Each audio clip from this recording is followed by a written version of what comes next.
G'day, legends, and welcome to this week's Scale HQ podcast. A couple of things to give you an update on this week before we get into the podcast. The first thing is that my family and I are moving to Europe. So I'm not going to give you like the full story just yet, but I am going to tell you a lot more about that in the beginning of next year when I've got a little bit of time to think about how I talk to you about it. But ultimately, I will still be running Scale HQ. Everything will be continuing as normal. I will be continuing to focus on supporting clients with their advisory boards, including our other advisors, and building the courses that we are now in the process of doing. However, that means in this episode for you will be going live probably somewhere around the 28th of November.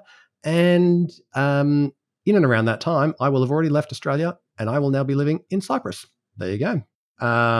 Lots of reasons. I'll explain some of those later, but really exciting opportunity for myself and my family. We've got an 18-year-old son who's going off to university. My 15-year-old son's now at a boarding school in the UK, which he absolutely loves. And my wife and I are moving for a new set of chapters and adventures and stories and life to build in Europe, but still very connected to Australia, still returning to Australia, still supporting clients in Australia, but from Cyprus as our base. So what does that mean? There's going to be a bit of disruption to my life here the next few weeks. And what does that mean? That means you're getting this podcast around the 28th of November, but on the following week, the 5th of December, you will hear nothing from me, just silence, which you probably love for a week. But after that, I'm going to organize for you the final episode of the year. It's not only the final episode of the year, but it's episode 100. So the one that you're listening to today, that is episode 99 with Ben Handler. But episode 100 is going to be me. And it's an amazing opportunity for me. I am so grateful and so thrilled that you have been tuning in. If you've just joined us or you've been with us for several years, that's 100 episodes you have listened to. If you haven't gone back, feel free to go all the way back to the beginning. You can access every podcast from the Scale HQ website or your podcast player. But I will be reflecting on, I spent 2 years now interviewing 7, 8, 9, and 9-figure founders who've got anywhere from billion-dollar valuation companies down to 1 to 10 mils. And I've interviewed a lot of experts in a lot of areas that 7-figure founders who are trying to scale to 8+ need to learn, need to master, need to get good at. And so I'm going to do a bit of reflection on what I've learned in the last 100 episodes from all those founders. So I hope you'll find that really valuable. It's going to put a little bow around this season, this 2023 season of the podcast. And going into 2024, I've got some ideas about some new formats and some new episode styles I'd like to try, but you will definitely be hearing from me, probably kind of coming back to you live in late January. So you're going to have this episode at the end of November. You'll have one more episode before the end of the year, before we get to Christmas, which will be episode 100. And then next year, we'll have a new season and a few new thoughts. What I would love to do, though, is if you would like to contribute any of your thoughts of what you would like to see differently, any specific guests you'd like me to talk to, different formats that you've heard somewhere else that you'd love for me to try in terms of the way that I can share with you how to help you build a scalable, predictably scalable business that's sustainably scalable and is having real impact in the world that gets north of 8 figures and keeps going. That's my whole reason for being. I want to help you do that, fulfill the impact and the potential of your business and yourself personally. That's what I'm here for. So tell me what you would like to hear from me about. You can just email us at hello@scalehq.com.au. That's hello@scalehq.com.au. Tell me what you'd like to see. Tell me what you like so far. I'd love to hear all of it. Please email us and I will read every single one of those and I will reply to every single one of those. So please do that. Finally, you have an episode to listen to today. You have a fantastic interview with one of my favorite entrepreneurs that I've interviewed in the last 2 years, Ben Handler, who has originally been the co-founder and CEO of Cohen Handler, the most successful buyer's agency in the country for property buyer's agents. And he has 5 years ago left that business and has now been building the Buyer's Agent Institute, which is a business that takes people on a transformation program who want to get into being a buyer's agent and helps them learn exactly how to do that. So it's kind of courses plus support and workshops and a bunch of other things. But he's built an exceptionally successful business. It's already north of $1 million a month. It's making very healthy profitability, which you'll hear about. He tells you exactly what that number is.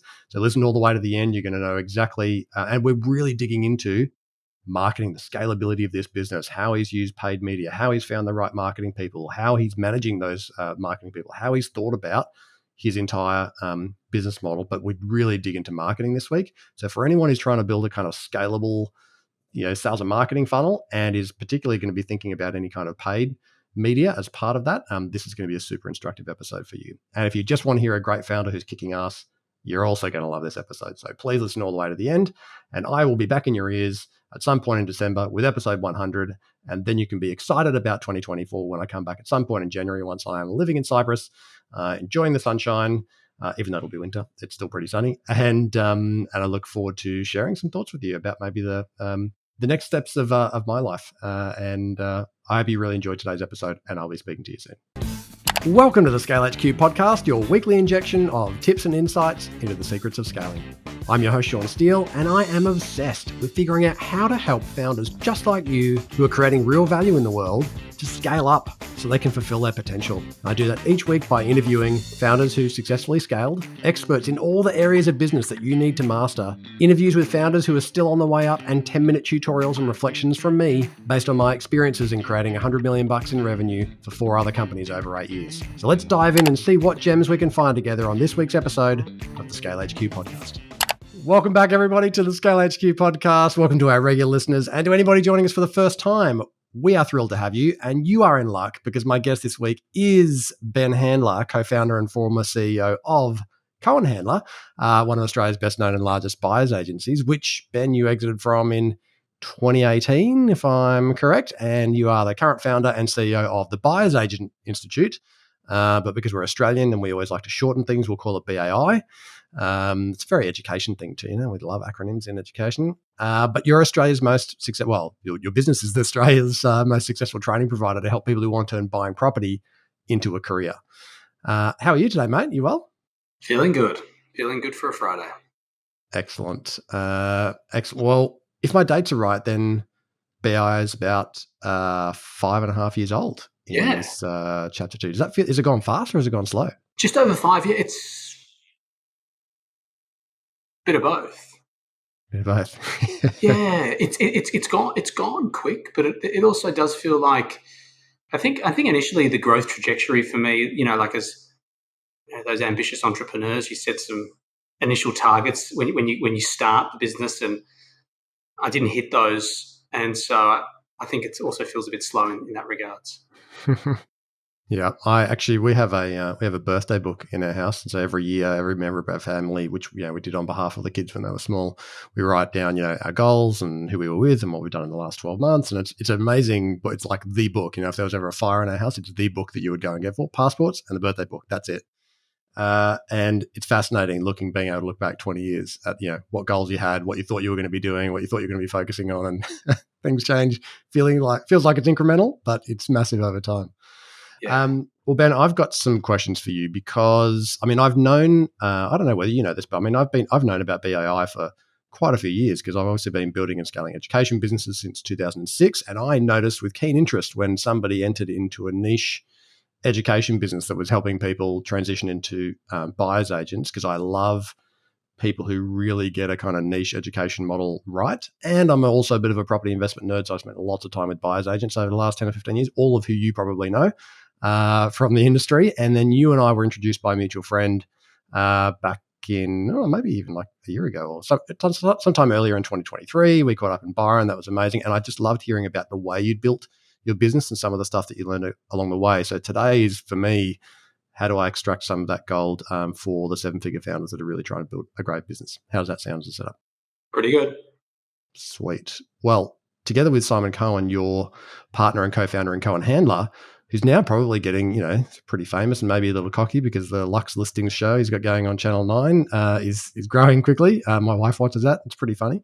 But you guys amassed $3 billion worth of residential and commercial property purchases in the 9 years you had together, which is pretty amazing. And I'm keen mostly to talk today about Buyers Agent Institute, but I did have a couple of questions for you on the Cohen Handler journey, if I may. And the first one was about what did you learn about what to do or what not to do to actually make a business partnership work as co-founders? What did I learn? What not to do? And is this like retrospectively looking back? Yeah. Yeah, looking back, what did you figure out made a partnership work, and were the things that you had to figure out that you should not do that actually make it work, if that makes sense? I think firstly, partnerships are, business partnerships are very beautiful in the sense of it's like a partnership, with your partner, your life partner. And by saying that, you get to know each other at a very deep level. You see each other's weaknesses, vulnerabilities, strengths. You see each other grow, and you work through very difficult times, difficult decision making. You make really good decisions. And I think that when you have the right partner, it can be something really, really special. And I was listening to a podcast about 2 months ago with Daniel Elk from Spotify, and he was talking about how instrumental it was for him having his partner who was non-operational, his co-founder. Okay. I forget his name. And he was saying that when you can wear the load, like wear that load of serious stress, serious turmoil, and you don't have to wear it 100% yourself, and you can share that burden with someone else. He was saying that it's very profound. And so I think that if you can find that partnership that's right, not just finding a partner just because you're lonely or you're bored, or if you can find the right person, because when you get it wrong, it's as you know, like if you look at just divorces that go, like it's not nice. And so I think that what I learned was that the power of just collaborating with someone and building something with someone was really nice. Rather than just building something myself, which I've done with BAI now, building it with someone is more exciting, like sharing the journey with someone. Obviously, you've got your coaches and your mentors that you share it with, but sharing it with someone from ideation through the growth trajectories is nice. So, yeah, I mean, I know I've kind of taken a long-winded answer, but I think to summarize, like you want to be really careful of who you select to work and spend your life with. A lot of your time, it's either going to be sleeping or working. So I think that selection process is really important. And I think you also need to know when to walk away when it's not working. And how to obviously try and repair it if it's not working. Because like you go to a counselor with a life partner to repair, you obviously want to understand and identify if it's not working, how you can repair it. And if you can't repair it, how you then exit. Do you think, and is that something that you think you should almost agree early on, or is it something that you think you just figure out as you go in terms of like, how are we actually going to deal with disagreements? What if we get to a point where we can't find our way through? Like, would you recommend people kind of pre-think about what the mechanism is going to be? Like, okay, well, if we get to a point where we can't agree on X, Y, Z, we're actually going to get in a coach or a mediator or a facilitator. Like, would you try to agree that stuff up front, or do you think actually that's nice, but actually you're still just going to have to figure it out as you go? When I started CH, I was in my early 20s, and so I didn't have the awareness to potentially engage with an upfront conversation like that to understand, hey, if we hit these issues, like, what are the protocols? What are we going to do about them? What's the procedure? What's the process?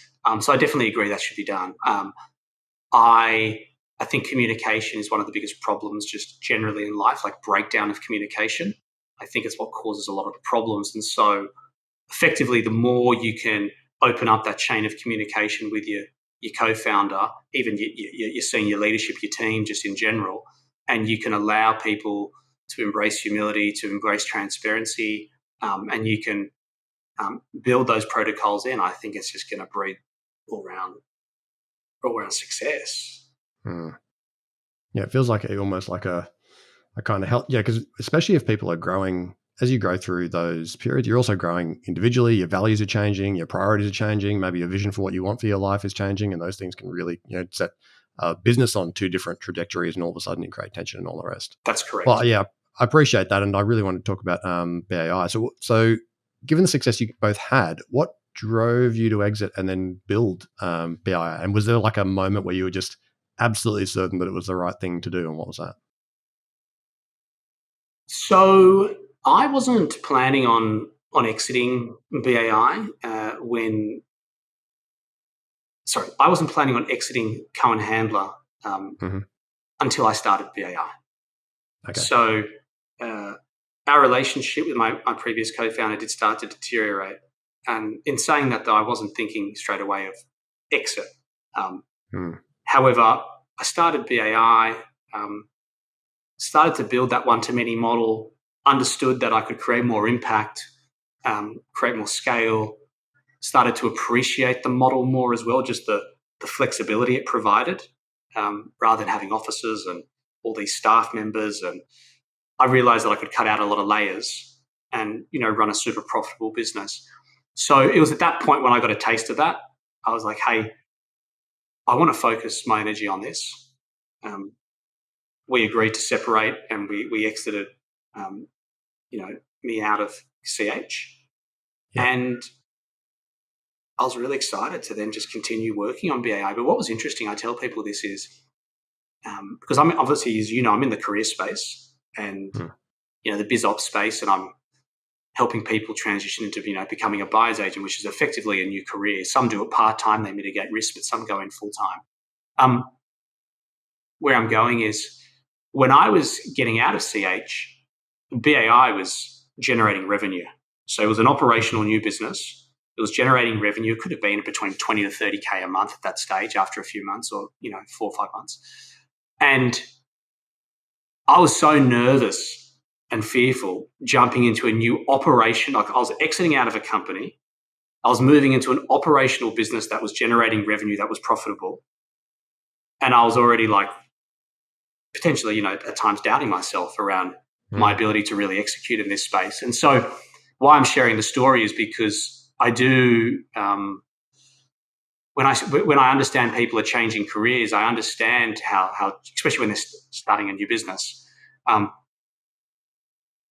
challenging it is, because I was moving into a profitable operational business and exiting a company, and I was still like fearing change, Mm-hmm. Yeah, So, 100%. Yeah, it's a big leap, isn't it? Especially if someone decides to do a complete cutover and they're going to have a whole long period with no income and try to build something up from scratch. So when you go into a new venture, having succeeded in a previous one, there's always like principles that help you succeed the first time that you probably take forward and want to prioritize in the second one. But there's probably also things that you realize that you actually need to unlearn in the second one from the first one. What are the things that you sort of prioritized off the back of the first one? And were there some things that you had to unlearn? And if so, what were they?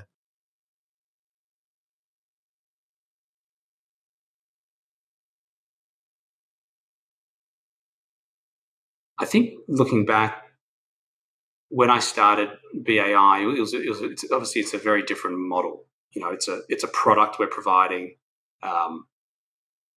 It can be run remotely, and so what I had to unlearn was I came from offices, right? People bums on seats, wanting to look at everyone in the office, not expecting everyone to be there, but wanted to see head count always, and I didn't quite understand the ability of, we were providing a service as well. And so the service, can typically take up to 6 months from, signing on a client to buying a property. Can be shorter, obviously, or longer. And so I had to just unlearn around the ability to starting to, I guess, navigate with a new model where it can be a transaction instantaneously. And you bring them into your ecosystem. Obviously, you've got other functions that look after these people, but it didn't require a lot of people, right? Doesn't require a lot of headcount.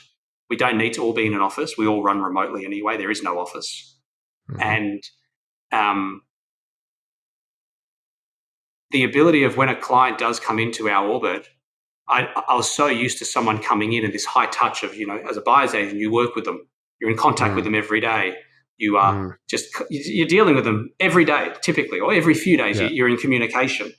And I had to let go, we're not in communication with these people. They come into a system and they get fed through, and there's no reason to contact them, and they don't need to speak to me. And so one of the biggest things I had to unlearn, to answer the question, though, is when I was at CH, I used to, give my time out to a lot of people. Clients would always, if they wanted to work with me, they'd work with me, etc. I was always available, put it that way. I was available. Yeah. In terms of my phone numbers on the website, it's real estate. You can contact that person. When I got into education, I realized that I had to be uncontactable. Because if you're too contactable at the beginning, it's very hard then to provide back-end products to then upsell people into. So if people can just contact you, it makes it a lot more difficult when you do provide something on your back end for them, because they've already got access to you. Yeah. So that was probably one of the biggest things. Mm. And did that also make you, because if you think about, I imagine one of the unlearnings there potentially is that in a model where you've got a higher degree of confidence that you're going to deliver a great service because you're in contact with the person and because you can sort of control that interaction, if you like you know how often you can get in touch with them, you've got all the the rapport and everything that gets built, and that's part of the service. Whereas this is like, oh no, actually the product and all the things around the product that provide the support have to stand on their own 2 feet. So we actually have to make sure those are right, because we're not going to be able to influence their experience outside those pieces. That's really interesting. Yeah. So what have you learned then? I mean, you've now built a successful education business, and so it's not just the curriculum, it's not just a course in terms of the sort of self-paced elements. You have other live interactive pieces. What have you learned about how to take somebody from A to B? Because ultimately, from my experience in education, nobody wants to do the course. Like, there's no course that you've ever enrolled in that you actually want to do the learning. You want to be on the other side of the learning, doing the thing that the learning is going to teach you. Like, you just would love to just skip over the course bit because it's usually long, it's hard, it's often expensive, it's time consuming, it takes away from your family, it takes away from your work and all the rest.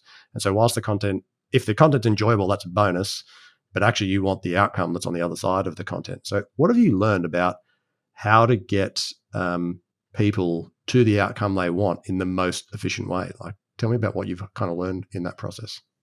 So initially when I built BAI and I built out the product, I didn't really have much visibility around what's the best outcome for the user. And what I mean by that is I wasn't taking into consideration who's more visual, who's more audio, who'd like to take assessments, who's more theory-based, who's maybe above 50 and who's maybe between 20 and 30. And so I wasn't really thinking about learning styles. So initially I built the product, very, you could say very startup mode, which still was relatively, I would say, very effective in the sense of I got really good results. But basically I was talking over documents. Some of the documents, the videos could have been an hour long, which I realized was too long. So the course delivery for me wasn't well thought out from the beginning. Okay, typical entrepreneur style. However, I was getting really fucking good results, like phenomenal results. But there was obviously a lot of people dropping off, and I think, what I started to unpack is it's important to get people from A to Z. Like, it's important to get people to complete the program. And then I started to research and realize that program completion is a big issue in education. A lot of people don't get through. And so fast forward, right, we're rebuilding out the program. It's being designed in a really structured way to get people to complete the program, to cater for all different age groups, personality types, and learning styles. And it's not going to be run by me. And that was a really cool process to go through. And then obviously, in addition to what you asked, like building out a student success team to really measure what's going on in terms of usage, in terms of how many people are completing, when they're dropping off, and then how you can support that student to drive them to get through the program. So that's actually a big metric that we're going to be measuring our student success on, is student completion. Awesome. And actually, one of the things that I think is fantastic, and that if there's anyone out there thinking about building because lots of the people listening today have sufficient IP in their heads that can help somebody transform from A to B. Like, they understand what the path is. They know what you need to do to get there. They may not have an education program today, and they're like, maybe that's an interesting way of them, building a new business, a side business, an adjunct to their core business if they're in some kind of a service model. What some people do the opposite of, in terms of what you just talked about, is massively overrate the bells and whistles of the education program design and massively undercook the quality of the content and how efficient that content is at getting somebody from A to B. So I've been in a lot of education businesses, and some people are like, hey, we've got, this much of our content is at, kind of, let's call it bronze standard. This is at silver, this is at gold, and this is the platinum stuff. And our goal is to get everything to platinum. And I go, at what cost? And is it going to make any difference to actually that student being able to get to A to B? Now, if it's preventing people from getting to A to B, which may not be about the way the content's designed. Maybe it's actually about the student support or someone just kind of checking in on them or going, hey, you haven't logged in the last 3 days. Everything okay? Like, could be life stuff, could be a million things. But I think people can really overdo the has to be everything gold star content, but actually forget that, because what you've done is gone, well, I know how to get somebody from A to B, and I'm just going to do it in the most simple, efficient manner. And it absolutely nailed it. And it got people there. And then you discovered, hey, okay, there's maybe some people falling off that we can do a better job of supporting, but it doesn't mean it all has to be platinum. So I love that. Yeah. One of the things that you've done in a really interesting way, and it's one of the things that I talk to founders about in the program that I do around, helping them build a 3-year growth strategy and execution plan, is variable costs. Where are there, fixed costs in your business that ultimately create a bit of a weight in your OPEX? And is there a way to shift some of those to variable? And one of the things I'm really impressed about the way that you build your business is in your sales and marketing costs, you have done a far better job than most people do. Most people would just normalize going, it's an education business. I need a full-time SEO person, a full-time paid search person, a full-time, director of marketing, or we're going to have to give it all to an agency, but we're still going to ultimately want to control all that. Most people will build a whole bunch of, which I've done many times myself, fixed cost sales resources, fixed cost marketing resources, and then we sort of build and we hope that we get enough volume to make all that work. And if we don't get enough volume and the volume's tapering off for whatever reason, our EBITDA is suffering because we've built this pretty heavy cost sales and marketing model. But you have taken a bit of a different approach to that. Can you share what you've implemented from a sales and marketing perspective, or what you learned about what it takes to make it work with a higher variable cost model? So let's talk about sales to begin with. So I personally, when I build businesses, I like to obviously understand what the customer's thinking, understand objections, just really get in there myself and learn myself versus just hiring, for example, the first sales person and hear it from them. So I jumped on the phone myself. I come from a sales background, so it started off with me understanding all the problems, seeing all the opportunities, getting clear on it, and then making the first hire from there. So that's where sales started. We've never outsourced typically our sales team to. There are companies that you can hire your. You can outsource your sales reps, different functions of the sales role, whether it's an appointment setter, etc. But we slowly built that internally. We started off with everything that we do with sales is internal, but we just took that really slow. Okay, we just didn't make all these crazy hires. So sales was pretty straightforward, the way that we built that out. Marketing was a bit different. So marketing, typically, you would hire I don't know, depending on what you're doing, like it could be just a marketing manager, a senior marketing manager, a marketing director, whatever it is you decide to hire for. Initially, we didn't go that route. We started to realize that paid ads was a really effective pathway for us. And so through paid ads, what we learned was that in order to hire someone who was a really true expert, for example, let's talk about Facebook, we didn't think that we were going to be able to hire a marketing person for Facebook who was going to be outstanding in our company. So rather than hiring a marketing manager, we put that capital into an agency who specialized only in Facebook. Then we've got an agency who specializes only in YouTube. And then we've got an agency who only specializes in SEO and then PPC. And so we're at a stage actually now of bringing in a marketing function to manage all that. But so far to date, our GM and myself, we look after that, and it's been fine. And so marketing was just a different approach. It worked for us up until a point, and I think now's the point of when we've got to start to bring it internal, but we're never going to bring like SEO internal, our paid ads internal. Like that's still not the plan. The plan is to bring someone internal to take leadership with that desk who's just basically going to project manage that on our behalf. The externals.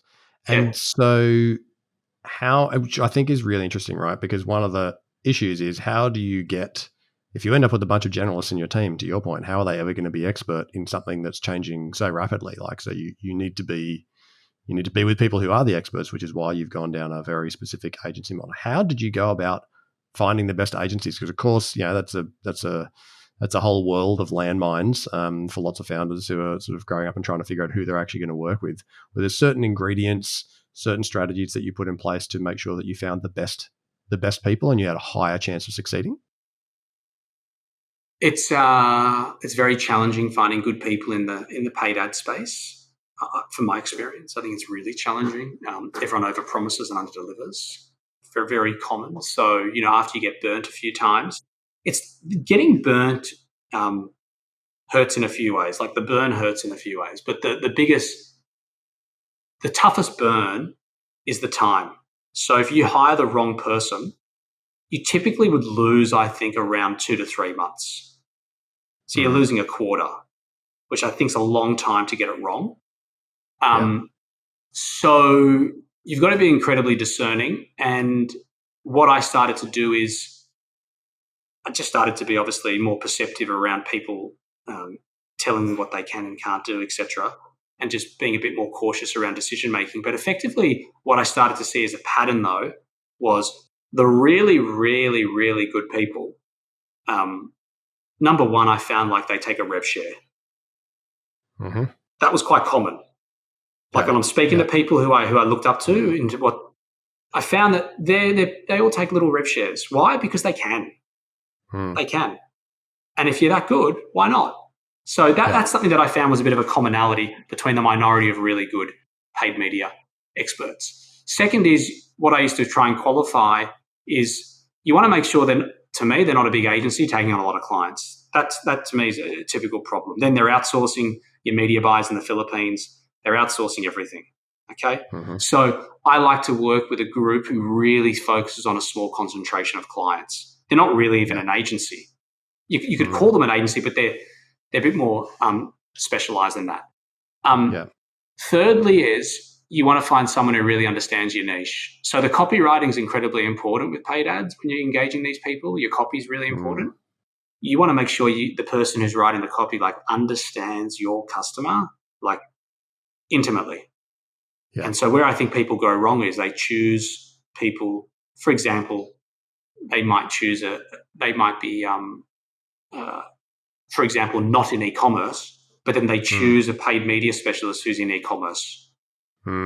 Just because that person is the best person in e-commerce as a marketer, they choose that person. Now, what if I told you that with just 15 minutes of effort, you could find out the top 3 things that are going to hold your business back from scaling in a sustainable way so that you can fulfill its potential and you can enjoy it as much as you deserve to?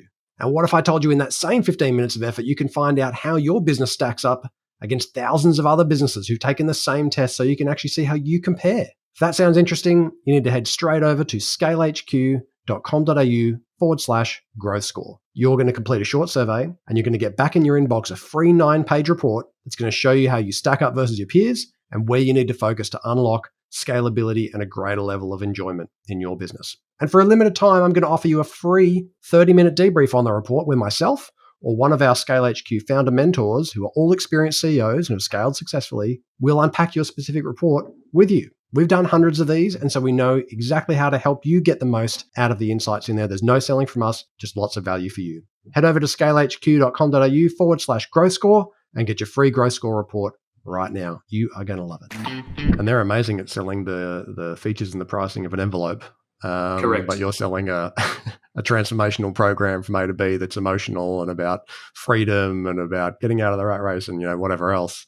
Yeah, it's a very different psychology. And so did you sort of really test them on that when you were scoping out who you would work with to really get some confidence that they actually understood that customer? And how did you get that? Was it just through questioning?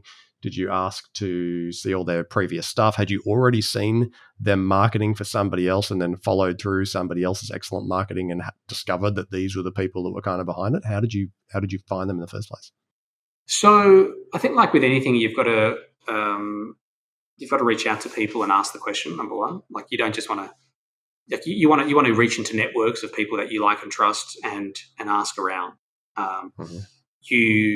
You then want to get in front of people and you want to question them. I like to talk to customers who are live working with that group, not past customers. Like I want to know customers that are currently working with them. That's a big one. So currently working with them. In terms of metrics, like looking at paid ads, it's just data. You're looking at metrics. You're looking at certain, whether it's click-through rate, whether it's landing page conversion rate, cost per call, cost per lead, all that stuff, right? Like it's actually quite basic when you understand it. And so when you do have an understanding around it, and if you don't have an understanding, you want to understand what are the key metrics that you measure on, because then you can have conversations around those data points to say, hey, like, what are you doing in the industry currently now for these data points? Like, because obviously you want to find someone industry specific potentially, and you want to understand what they're currently doing, because when you can talk to those data points and you can get an understanding of what they're doing from a performance point of view, typically that will make you confident that you're going to be able to get a result. Yeah. What about when you're using, so obviously you're just in the process of perhaps employing someone in the business, or you and your GM have been doing this kind of coordination of multiple agencies. How do you ever get them working together? How do they sort of, cross over when it comes to designing your sales funnels? Like, does each agency push their specific channel towards a specific sales funnel that just happens to suit that channel? Or have you got multiple agencies who are working on, so you've got YouTube and SEO and Facebook all actually pushing to the same sales funnel? Like, is there a requirement for them to be collaborating? How do you manage that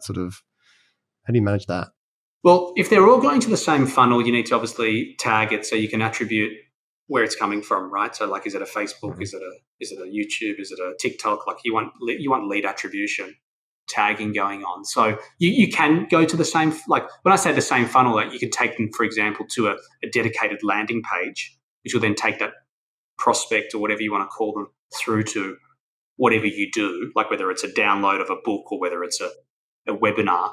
So you can take people to a dedicated landing page that performs really well, for example, through your different channels of marketing. But ultimately, I think getting back to your question around selection as well around these people is you want them to be very agile. For example, like if your Facebook person is running a campaign to, let's call it a book funnel, like to download one of your books, for example, that can start to burn really quickly, whereby it goes really well, but then in like 4 weeks, it's gone. It's just like the market's not taking it anymore.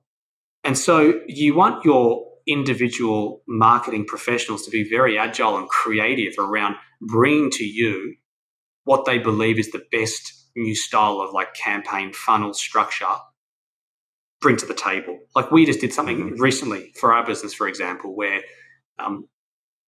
we thought, okay, well, let's get someone to commit some money up front. So they've invested in, so there's the vested interest into what we're doing. So we charge them $1 to go through a mini series of trainings. We've just launched it in the last week. And so the psychology behind that from my marketing team, external, Facebook specifically, were like, if we can get someone to invest in $1 into this system, there's some form of investment. And if they're the right fit, for example, like, they're interested in exploring BAI further in this career path, the ability to then turn them into a paying customer is going to be a lot more opportunistic if they've already given us $1 versus a $0. Yeah. So we're testing that out now, but they came up with that concept. They were very agile with changing. And so you also want to make sure that these externals have good strategy. Really important, because if you're not upskilled as whether you're a founder or whoever's dealing with it, and you have to ideate that, I think that's a big challenge. Yeah, you really want someone to challenge you, right? And someone to innovate around that. Because, otherwise the limitation becomes you.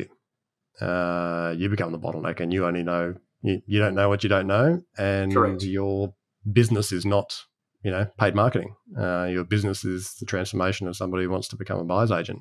Correct. I really like that. It's super interesting. And I think this is and the reason I'm digging on this is because it's one of those spaces that for 7-figure founders is just it's not well understood. It's a bit daunting for a lot of them. It's like, how am I going to build a more scalable acquisition system? Because ultimately, if they want to be 8-figure businesses and to continue to scale, they're going to have something that is repeatable, predictable, and scalable that they can continue to pull levers on and put fuel under that fire to keep growing. What if you think about the sort of Sabri Subi, King Kong digital kind of model of the world, I don't know if you've read Sell Like Crazy, but one of the things that I've been reflecting on recently is how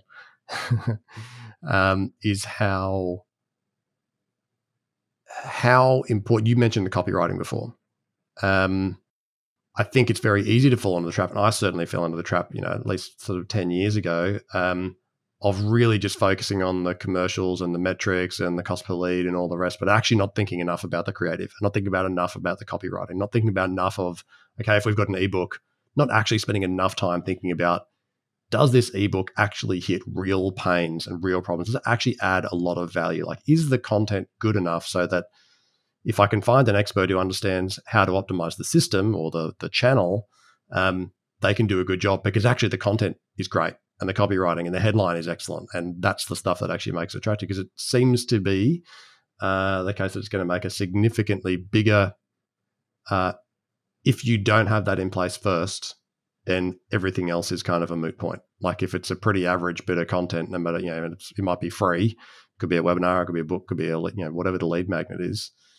Actually, you can spend a hell of a lot of money and you're still going to get a suboptimal commercial result. What have you found in that space? Because it sounds like you've had some content that you thought might make sense. It sounds like they've probably innovated and challenged and gone, okay, maybe we could try this, we could try that. What have you learned about the importance of the lead magnet, if you like, in that sales funnel in helping you get a good outcome? You've heard of Alex Hormozy? Yes. Yeah. So getting back to your point on value, he the reason why I think, obviously, he's a really sharp guy and he's built some incredible businesses. So he's a real master at his craft. However, if you actually look at what he does, because he's very much about he's built a personal brand and he's very active online. What he does is he provides a ton of value, He's not just talking. I mean, you go there to learn. So you'll listen to his podcast, you'll turn him on, because you'll be like, hey, what can I learn today from this guy? And so it's like going to an online university with him. And so I think the premise around standing out and cutting through and winning over those people that you want as customers is you need to provide a ton of value, because there's so much information out there. You can go into Google, go to ChatGPT, you can go into Udemy. You can find a lot of cool stuff online, right? And so the question is how do you, whether it's that lead magnet or whatever it is, how do you obviously resonate with your audience, like through your personality? Because I think the story is very important as well. Like people they can copy your website, they can copy your model, they can't copy your story and personality. Okay, and so I think it's as well like how well do you leverage that as part of what you do, I think is really important. I think a lot of, you look at all the successful people, a lot of them, they've all got that story that they hold on to, and they use that as the lifeblood of what they do. So if you whatever you want to do, whether you've got a lead magnet, sometimes people use the lead magnet, it doesn't work. It might bring the prospect in, they bite, but then they look at it and they it's like the fish that gets the hook, then they go away. So I think there's one element of, you've got to capture their attention, like whether it's whatever it is you do with your lead magnet, you've got to capture the attention of the prospect. When you capture their attention, you then got to outperform their expectations of the experience they're going to go through. And I think if you can follow that, you're going to get someone who's intrigued and curious and will want to come back and learn more. Yeah. It's such an important point. And, for founders who are, maybe they're exploring with different marketing experts and they're just getting bamboozled by an agency or a marketing partner who's just focused on the technology and like how we can optimize this and how we can optimize that, but they're not having that conversation with you about, is that story strong enough? Is this information that you're giving them, valuable enough? Is it making people go, wow, if he gave me that much information for $1 or for free, like imagine what else he must know. Like that, to your point, creating that curiosity to learn more because you've actually given so much value. I think it's really under recognized as part of that process. I know I spend lots of time on sales and marketing, but I do have some other questions for you. One of the things I'm interested in, you're now really, and I actually didn't ask you up front. Maybe you can just give the audience a bit of sense of what is the scale of the business today, like in whatever metric you'd like to use, the number of customers you're enrolling, or your revenue, or EBITDA. Is there something that you can share just so people understand how this business has gone over the last 5 years? Yeah, the last like each FY, like business is just thinking through is like doubling in revenue. Profit margins healthy. It's as even we've been growing, it's around that like close to 40%, probably between 35 and 40. Business has been generating 7 figures a month, and a lot of it has been through paid media. Like I think that paid media is really powerful if you get it right. You said the words earlier. I think you talked about predictability. I think you might have even said reliability. Like, it's really based on numbers, paid media. So when you dial it in properly, it can be like a conveyor belt. But there's some negatives with it as well. Like your Facebook ad account can get shut down.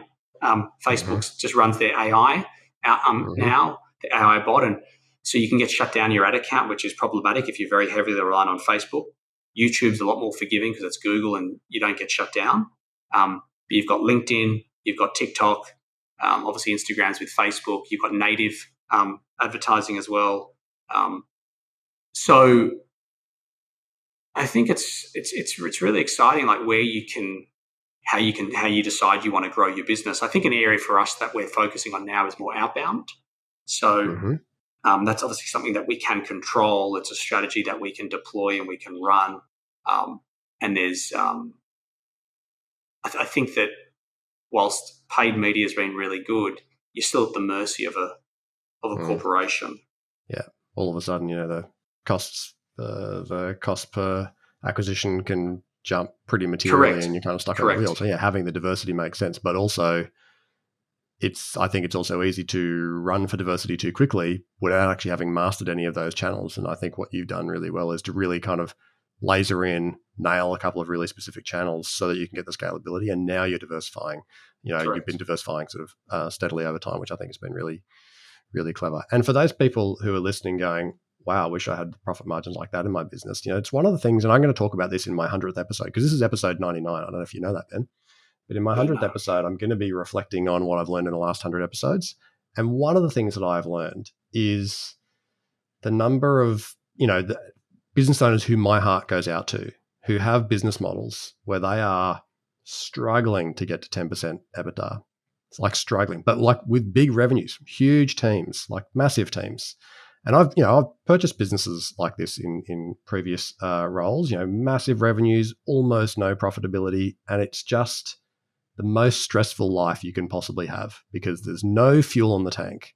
There's no hedge against, revenue going up or down, a bit of variability, costs going up somewhere, like the surprising stuff, the black swans. There's just no hedge. And to your point, if you end up with a model that you really want to build that's scalable and predictable, and if that includes something like, paid media, paid search, etc., you actually need to have enough firepower to sometimes outbid your competitors. And if you've got low profitability, that's really hard to do, and it can just be a really difficult. So, so credit to you for building a business model that actually is profitable, because what does that do?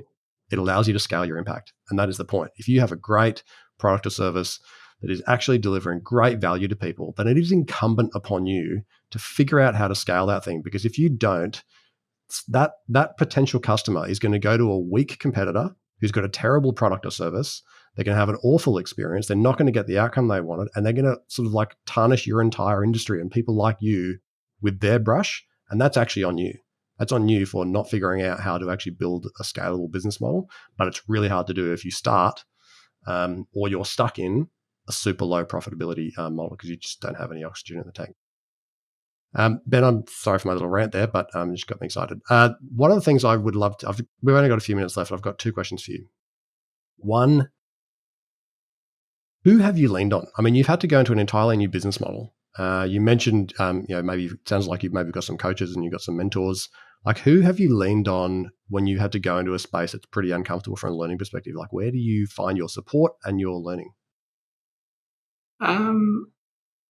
It's quite diverse. So I like to reach out to people in different areas of expertise. So I've leaned on people in marketing, just what I would consider like marketing experts in the business landscape. I've leaned on sales experts. I've basically leaned on people who, like, whether it's tech stack, people who understand tech stacks really well. Like I've leaned on people who I believe understand what it is that I need, as opposed to just going to one person at all times.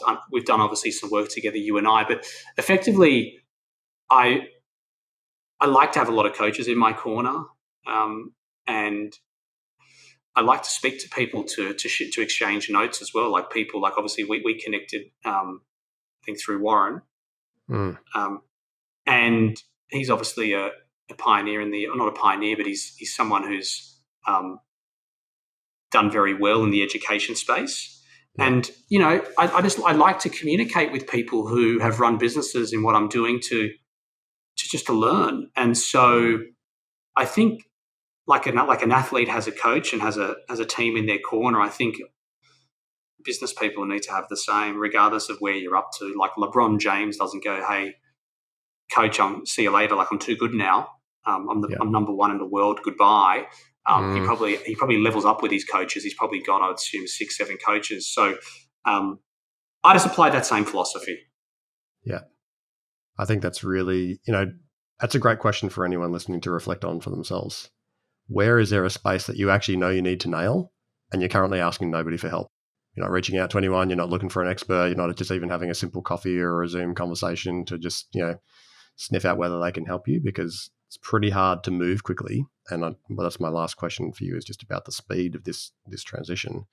It's hard to move quickly when you can't knock over learning barriers, and every time you want to do something that you don't know how to do and you've sort of concentrated your learning, it's like, how do I knock this like learning that I don't understand off and over as fast as I possibly can so that I can keep going and not get stuck? And so, yeah, real credit to you in the way that you've done that. What would you give as your sort of one final piece of advice to 7-figure founders? You've got a good business that's growing. Like that's our audience, right? They're 1 to 10 mil typically. It's the first business they've probably built. I haven't met the last one they're going to build.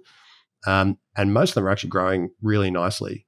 But for founders who really want to build a high growth business, like your business has been on a sort of a rocket ship for the last 5 years, what's your piece of advice for those who want to build a high growth business, not just an incremental growth business? I guess shifting gears back, like you made a comment around people who are, I guess, working extremely hard, generating large rev and doing, very small profits, or if they're profitable or not. I guess it also depends on, to answer this question, like for those founders, like depends what business you're running. Like if you're running Salesforce, like Mark Benioff, he doesn't give a shit about EBITDA. Like that business is going to be sold for billions and billions and billions. And I'm not sure if they've ever turned a profit, ever. So I think it also depends on what you're building, like as well. And I think for high growth, what I think's, again, there's a few things I can speak to. One is you got to hire A players. Like if you hire B players, it just fucks your growth. You hang around a B player. I've learned you become a B player. Like it's just what happens. So I think the selection of the human capital that you wish to bring in is critical as you're growing, because as we were growing, we made some bad hires and it clogs the machine. It ruins it. Okay. So I think that's one point. I think the second point, which is not in relation to the growth of your business, but I think you also need to build a life outside of your business. So I think for founders, the business is like a baby, and so attached to it. If it's doing well one day, we're happy. If it's not, we're not happy. And it becomes like, it's like we've brought someone else into this life. And so I think the clearer you are mentally, the more fulfilled you are outside of your work, I think is going to lead to better growth. So if you get a hobby, you've built in good lifestyle around, family, etc., going away regularly, whatever it is to fill your tank. I think if you can focus on building your life simultaneously while you're building your business, typically we'll get a better result. I love that.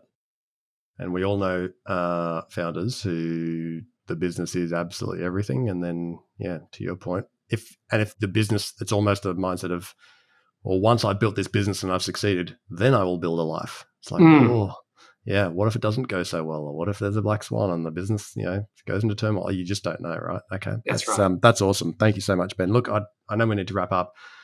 I just want to acknowledge the way that you have brought, one of the things I love about education and that I love about the way you built this business is you're actually giving people an opportunity to build a better life for themselves and their family by actually making a transition to something they care about that they're more interested in than feeling like they're trapped in whatever model they might be in. And so there's a big context here around freedom. So thank you for bringing your expertise to that market, because I also know that buyer's agents, having worked with lots of them, they actually create a lot of value for their clients. Mum and dad, most of the property investors in Australia are mum and dads, like teachers and nurses and all sorts of stuff. And there's a couple of million of them. So thanks for doing a great job and helping to create more value in the world from that way. If people wanted to get in touch with the business, I don't mean with you, because that's we've just let you need to stay a bit uncontactable. But if they want to follow along the BIO journey, where would you send them? Where would you direct them to? Just buyersagentinstitute.com or .au. I think if you go there, you probably then start getting smashed from our retargeting online, and that will draw you into everything else. So once we get your pixel there, then you're gone. You'll have to unsubscribe. I love it. Well, you are actually in a lot of my TikTok, just so you know. Well, thanks very much, Ben. I really appreciate you sharing your wisdom with our audience. And it's been a wonderful conversation from my perspective. So thanks so much. Sharing. Cheers, Sean. The team here at Scale HQ hope you've enjoyed today's episode. Now, if you want to achieve scale, but you want to know what's going to hold you back, we can help. Head over to scalehq.com.au/growth score to get your free 9-page growth score report. That's going to help you understand where your top 3 barriers are to scale. And if you'd like, we'll even do a free debrief on the report for you with no obligations or expectations, just lots of value from some CEOs who've scaled to help you on your journey. That's scalehq.com.au/growth score. And find out what's holding you back from fulfilling the potential of your business today.